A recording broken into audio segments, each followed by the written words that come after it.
Hi, I'm Jen. I'm Mike. And you like his pants? everybody keeps asking about our clothes. I think it's kind of funny. What is this, Mike? What jeans are these? Just in case somebody's going to ask. I believe these are Stitch jeans. Oh, that's your friend's. That's your friend's brand. No. My friend's brand is Hard Eight. Oh, okay. So Stitch. This is my friend's brand. Okay, Stitch, right? All right. So you can look it up online. You don't have to ask us anymore. Okay. So today we're going to cover his number 2 line of attack. Okay, number 2 line. Okay. So first, what is number 1 line? Okay. Number 1 line is the line that you guys, every Wing Chun guy knows. That's center line to center line. That's the straight line punch. All right. So if I hold the mitt, okay, and my practice number 1 line is just straight. See, just straight from his center out to my center line, your opponent's center, right? Okay. So this is number 1 line. Okay. This we all know. All right.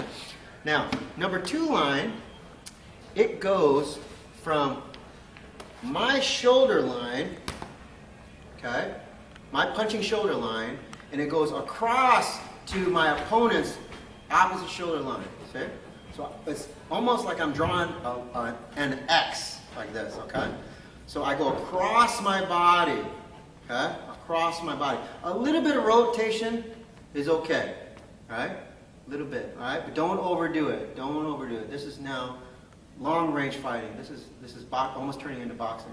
So a little bit is okay, but don't exaggerate. But go across your body. Okay. Number 2 line. This line of attack is usually not done in most Chinese boxing styles. This is probably very specific to Hawkins Chung's method. Okay. You'll see that number 2 line usually. Okay. If Mike punches, if I do punch.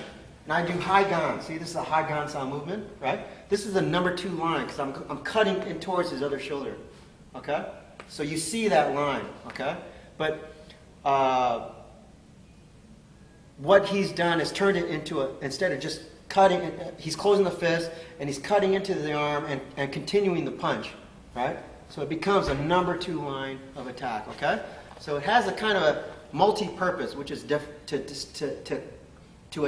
cover your center, to crash into and jam your opponent's number 1 line of attack, and continue to get to his center line. Okay. So how do you practice this? Just hold out the mitt, and what you do, just practice one side at a time. Okay. So from his shoulder line to my opposite shoulder line, he's going to punch. Yeah, and then he's going to retreat the hand and practice. Yeah. Okay. Right. That's it. Okay. Okay. He's very relaxed. Okay. Good. Okay, his elbow is in position. Okay, now stop. Now, if I give him pressure now, right? Okay, he should not feel this in the shoulder. If I push into him and he feels tension in his shoulder, he needs to adjust his body so that he feels the tension disappear, and he needs to turn this hip, same side of his hand, or punching hand, and turn it on and get underneath this hand. Okay? That way he can stop my pressure now with his hip, with his body frame. Okay? So make sure that you're using your hip. And every now and then, while you're practicing, your partner can put a little bit of pressure on that hand to make sure that you're doing this right. You're stopping the punch with the body, not the shoulder. And then you continue. Okay? Good. Okay? Another thing you notice Mike doing is he's stepping a little bit into the movement. Okay? This is an important concept. Okay? Because why? Because he's keeping that heel, hip, and shoulder alignment. Okay? If he doesn't step and he just punches, right? Then he's forced to turn to reach. This now becomes boxing. This is long range. This is the wrong range for us, right? So you don't want to do that. You want to practice right, and you want to make sure that you continue to practice maintaining your body structure and also maintaining the right range. That means bent arm range. That's our only range for Chinese boxers. Okay? So he wants to get in so that he can bent arm and touch the pad. Bent arm and touch the pad. Okay? Okay? If he wants to, from here, if he wants to continue to punch, he can. No. From here, then extend the punch. He can do that. Right? Now you're getting the full range At the same time, yeah. Now you put it together, put the whole thing together. Yeah, see? You understand? That's right, okay? So either way, you can just meet the punch and bent arm, or you can bent arm and continue past the punch. That way you learn to extend, okay? Get that extension, okay? So both of those are right. Also make sure you practice both sides, okay? And just switch your feet, okay? Now, how do you use this in actual, a good drill to practice this line? Sorry, I don't know why I'm holding your hand. One side practice number one line of attack. Okay? So I'm practicing center line, number one line, right? Number one punch, right? Number one line of attack. Okay? So I'm practicing Jeet Kune Choi. Now, at the same time, Mike is going to cut into my arm when I punch number one line. See? So he meets my number one line with his number two line. Okay? You don't want to continue on, but for now, he wants to be able to meet my energy, right? And cut. So he's covering his center by dropping that elbow, getting in the way, and crashing. Crashing is not a good word. Meeting or jamming is a good word. Jamming my number one line of attack with his number two line, right? So just practice. Okay, number one line, and Mike's practicing number two line, right? See? He's attacking towards my opposite shoulder. We're both bent arms, see? Okay? Right? Just like this, see? I'm punching towards his face. Mike is punching towards my shoulder line, okay? Right? Trying to get to my center line. I'm trying to get to his center line. Okay, this is a good way to train. Now, that's why I said crashing is a bad word, because when people think of that, they think punch number one line, okay? Other side. They think, when they hear the word crash, they think like this. See?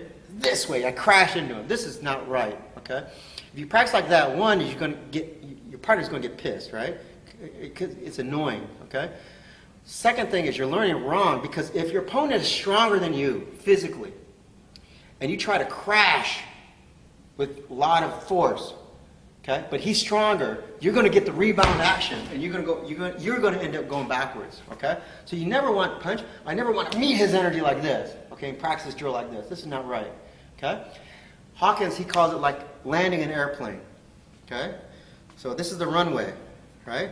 And the airplane, it comes in and ooh, it lands. And as soon as gradually, a little bit by a little bit, the weight of the plane starts to meet the ground, okay? You understand? That's how you should do it. It's not the plane is up here and it's flying and it goes to land and all of a sudden it just goes, the planes don't do that, right? Right? No one would buy tickets. I wouldn't buy a ticket, right? So the plane, it gently lands, okay? And there's a point where it just barely touches. But little by little, as it's going forward, more and more weight of the plane is hugging that runway, okay? That's how you should think of this, okay? So when he punches number one line, I want to meet his energy here. In other words, I'm barely on his arm. I'm barely landing, okay? But as I continue forward, my wheels, they slowly grab into his runway until my body weight is now here, okay? But I'm still very relaxed. See that? So now, just like good chi sao, we become stuck, almost stuck to each other, okay? So when he punches, I land, see? Punch, I land, see? Okay? Another thing you don't want to do is, when he punches, don't try to go around his shape, see? I'm trying to go around his arm, he punch, I try to go around his arm, see? But he has center line, so I'm going to get whacked, okay? You practice like this, see? I'm not landing. I'm just barely touching. I'm trying to go around him. See? Punch the other side. I'm trying to go around him. See? But he's got the shortest route, so he's going to nail me. Right? This is not good for me. That's how come you have to use the heavy elbow concept. Okay? See? You punch right here. See? I cut into him like high gansao. Okay? And then my elbow. See? Heavy elbow. That's what does the landing. See? That way his arm, I now move his he has center line. So when I do the heavy elbow concept and I keep going forward, see his hand, it goes away from my center. Okay? You punch, I cut, see, the hand is over here now. Because of my elbow, it's not because of my hand. Punch, see? Okay? So, yeah, see? I cut, cut. See? This is how you should practice. His hand should never even come close to your position. Okay? Because of the way you're landing on his arm like this. Okay? Got it? So you have to land on his arm. Think of that. Okay? So practice that way. That way,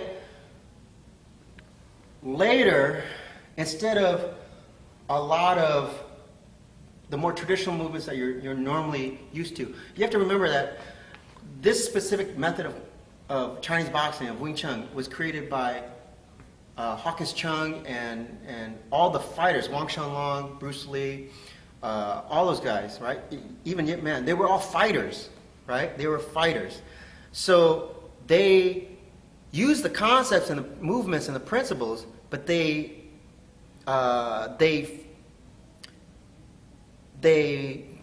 modified, I guess modified would be good, modified it, some of it, because they found some of it worked better during actual fighting, right? And this is one of them, right? One of the concepts, okay? So they turned everything into an attack. The defense became the offense. Or I'm sorry, the offense became the defense, right? In other words, this is a good example. So you punch, instead of going like this, high gan, right? And then coming in, right? Okay? They would just go high gan, right? And continue into the punch. They would just use this movement to crash and keep going. See? You understand?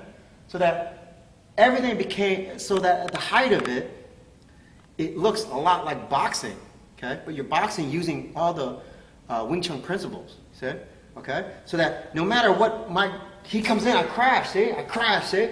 I crash, right? I keep, it looks more and more, yeah, it looks more and more like boxing, see? Because I'm in this type of position, right? This type of position, right? It's starting to look a lot like boxing, okay? So that no matter what comes in my way, I just use the number 2 line to crash into it, crash into it, crash into it, crash into it, crash into it. See? Once I'm in his in that perfect range for me, right? Then yeah, a lot of it just looks like boxing. Okay?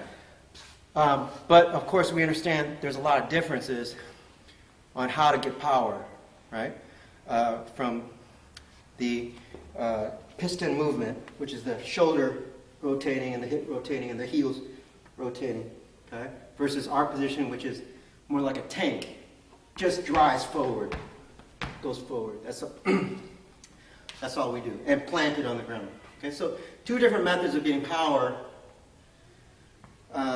but neither one is right or wrong. It's just this is the method that works for me, and this is the method that I'm sharing. Okay, so practice that. Practice the number 2 line, and that way you start to understand when and when you can use it during your sparring, which we're going to start getting into more and more sparring drills down the road, but it's really important that before we get into all that kind of stuff, that you really understand the foundation first, okay?